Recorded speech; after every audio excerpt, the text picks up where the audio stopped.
Bonjour, je suis Laure d'Autriche. Bienvenue dans ce podcast de 3 épisodes consacrés à l'empereur Napoléon. Napoléon, c'est inconnu. Épisode 1, un bâtisseur destructeur.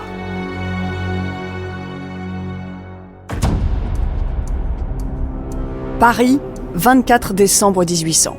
En ce soir de Noël, un convoi sort à vive allure du palais des Tuileries et remonte la rue Saint-Nicaise, dans le centre de la ville. À l'intérieur du premier carrosse, Bonaparte, qui a été élu premier consul un an plus tôt, somnole. Il tombe de fatigue, mais il a promis à Joséphine de l'accompagner à l'opéra. Tout à coup, les vitres de la voiture explosent. C'est un attentat. Bonaparte échappe de peu à la mort. Là! Qu'est-ce qui se passe? Je crois qu'on nous attaque. On vient de jeter sur nous un gros tonneau de bois, rempli de poudre à canon. Sans doute un coup des royalistes ou des jacobins. Restez à l'abri, on fonce à l'opéra. Plus vite, allez!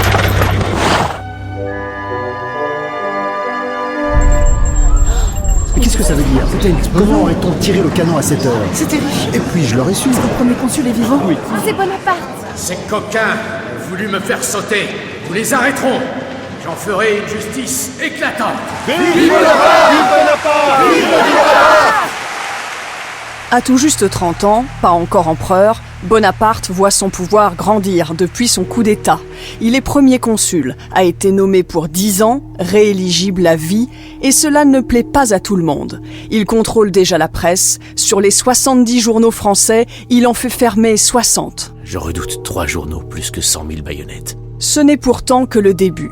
Dominer est le but de sa vie. Il a l'habitude de mettre sa main dans sa redingote, pas seulement parce qu'il souffre du ventre, mais parce que cela lui confère une posture plus martiale, en un temps où les poches n'existaient pas.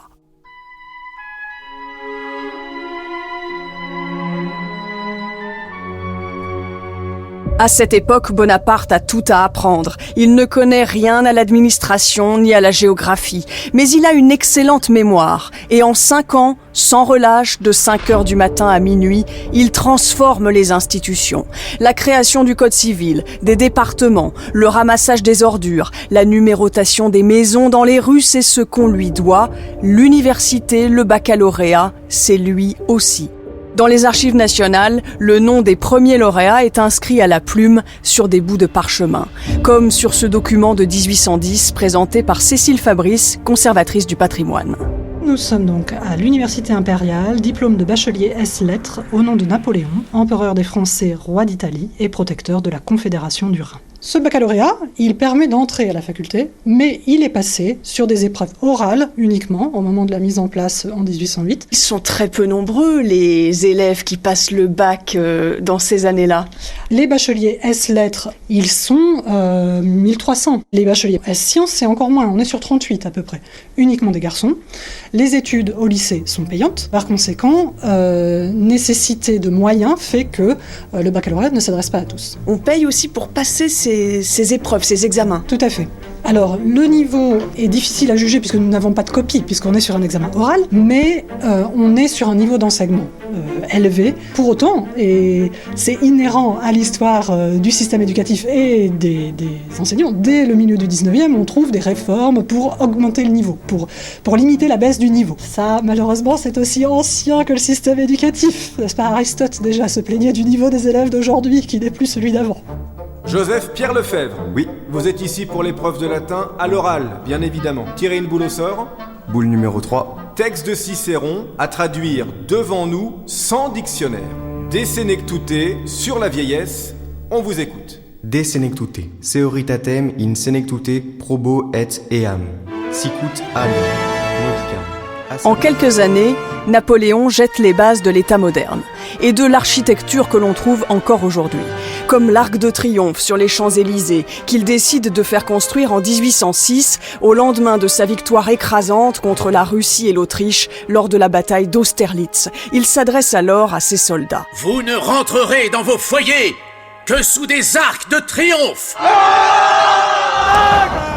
On honore nos couleurs françaises, bleu, blanc, rouge. Le bleu qui dit la fidélité, le blanc la pureté, le rouge la vaillance. C'est une fête monumentale. On est fiers d'être français ce soir. C'est peut-être cela Être français aujourd'hui, se rassembler au pied de l'Arc de Triomphe, comme ici en 1998, après la victoire de l'équipe de France de football à la Coupe du Monde. Napoléon, c'est aussi un homme qui montre que, sans être bien né, on peut réussir par le travail, confie en 1999 sur Europe 1 Charles Bonaparte, l'arrière-arrière-petit-neveu de l'empereur, qui s'est rendu sur le tombeau de Napoléon avec des adolescents. J'avais récemment des jeunes d'une cité de Nancy qui souhaitaient voir le tombeau de Napoléon. C'est des jeunes de banlieue, j'étais avec eux. Et justement, pour eux, c'était quoi Napoléon ? C'était mythique. Et oui, ça leur parlait de quelqu'un qui, finalement, est à la limite un peu comme eux. Car après tout, Bonaparte ne parlait pas bien le français lorsqu'il est arrivé en France. Et qui réussit pas mal, ouais. Lui, le Corse d'origine italienne, s'appelait au départ Buonaparte. Paris ressemble en 1800 à une cité du Moyen-Âge avec cet entrelac de petites rues plus ou moins saines et lumineuses. S'inspirant des empereurs romains, Napoléon aère la ville, crée les premiers jardins publics et parcs de loisirs, les ancêtres de nos piscines modernes aussi, où à l'époque les hommes se baignent nus. La centralisation, c'est lui. Il fait de Paris le centre de la vie politique, diplomatique et mondaine de l'Empire. Prudent dès qu'il s'agit de construire, Napoléon prend conseil auprès de son entourage, en tout cas dans les premières années, lorsque son ego démesuré ne l'a pas encore englouti. Votre Majesté, voici le plan pour la ville de La Roche-sur-Yon. Très bien, apportez-moi ça. Ça s'appellera Napoléonville. Parfait, Votre Majesté. J'ai tout en tête. À côté du château en ruine, voilà ce que je veux. Cormier, vous prenez une grande règle et vous me tracez un quadrillage rouge sur toute cette surface. Ici, sur ce grand axe, la gendarmerie. À côté, l'hôpital. Ici, le lycée. Oui. Et là, la préfecture. Parfait, Votre Majesté. 1800 plans sont conservés dans les archives nationales, dont celui de La Roche-sur-Yon, ville nouvelle que Napoléon fait construire entièrement en 1804, explique Marie Ranquet, conservateur du patrimoine. Tout est à construire. Et l'objectif de l'empereur est de passer de 600 à 12 000 habitants. Donc cette nouvelle ville va s'appeler Napoléon. Alors ce qui est intéressant vraiment, c'est que Napoléon, même s'il est sur le champ de bataille à Moscou ou ailleurs, il reçoit quand même les documents. Ce genre de choses, là, les problèmes de limitation de communes en France à cause du cadastre, on lui apporte tout. Il a un système d'estafettes qui viennent quotidiennement lui apporter les papiers, même si c'est à 5 ou 10 000 kilomètres. Et du fin fond du quartier impérial, il va pouvoir donner une décision qui concerne effectivement la délimitation entre la Haute-Saône et le Doubs, par exemple.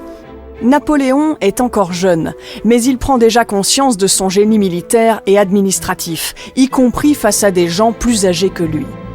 Il est aussi le premier à faire de l'Élysée le palais du monarque, parce qu'il ne supporte plus de voir les passants devant le palais des Tuileries, alors le lieu du pouvoir.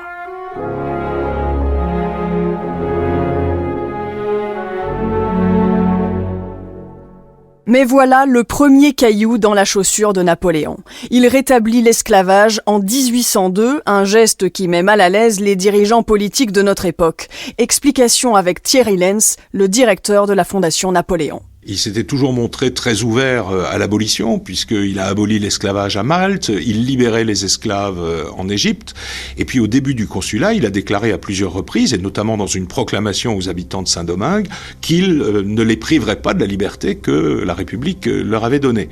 Et puis, en mai 1802, il rétablit l'esclavage. Alors, la vraie question, c'est bien sûr la question du pourquoi de ce reniement, alors qu'il ne s'agit pas de minimiser, c'est un reniement très important. Il le fait pour plusieurs raisons. La première, c'est que il n'arrive pas à reprendre en main la principale île des Antilles, qui est à l'époque Saint-Domingue, la moitié, ce qui est aujourd'hui Haïti, appartient à la France. Et il y a là-bas un général de division de la République, qui s'appelle Jean-Dominique Toussaint-Louverture, qui mène tout doucement Saint-Domingue à l'indépendance. Or, Saint-Domingue est une île économiquement essentielle. Au moment de la paix avec l'Angleterre, les Anglais lui font comprendre qu'il faut qu'il reprenne en main les colonies, parce que eux aussi sont soumis à des révoltes d'esclaves dans leurs propres colonies, et c'est donc que Napoléon cède à la fois à un lobby économique, le lobby colonial, à la fois à son ambition géopolitique du golfe du Mexique, et puis aussi, on va dire, à la pression des autres nations esclavagistes pour rétablir l'esclavage. Les jours de l'empereur sont millimétrés. Après avoir passé la matinée seul dans son cabinet, il participe à des réunions politiques. Il s'ennuie parfois, gribouille des dessins enfantins sur des feuilles de papier, taille des crayons avec son canif et s'endort, avachi sur la table. Il construit beaucoup, mais laissera pourtant la France plus faible qu'il ne l'a trouvée, explique Stéphane Bern. La France est plutôt exsangue après les batailles napoléoniennes et notamment après la Waterloo. La retraite de Russie aussi a été une catastrophe. Mais pour autant, il a laissé sa marque indélébile sur l'histoire de France. Et d'ailleurs, l'intelligence de la Restauration, d'ailleurs, le vrai personnage intéressant, là, en 1814, mais c'est Talleyrand. C'est Talleyrand qui fait croire aux Français qu'on est vainqueur, alors qu'on a été vaincu, qu'on a été humilié. Enfin, les troupes du tsar campent sur les Champs-Élysées quand même. Eh bien, il va faire croire aux Français que finalement, on va bien s'en sortir. On remet le bon roi podagre Louis XVIII sur son trône. Finalement, la France va se redresser, mais grâce aussi à cette restauration tranquille. Mais c'est vrai que les années de tranquillité, c'est plutôt sous la monarchie de Juillet qu'on les retrouvera. Sans avoir de sang royal, cet outsider total, Napoléon, réussit pendant un temps à faire de la France le pays le plus puissant de la planète, en particulier en se révélant un stratège hors pair sur les champs de bataille. Vous venez d'écouter le premier épisode de Napoléon, cet inconnu, réalisé par Sébastien Guidis. Si cet épisode vous a plu, n'hésitez pas à en parler autour de vous et à nous laisser vos commentaires dans le prochain épisode, Napoléon, un guerrier raffiné.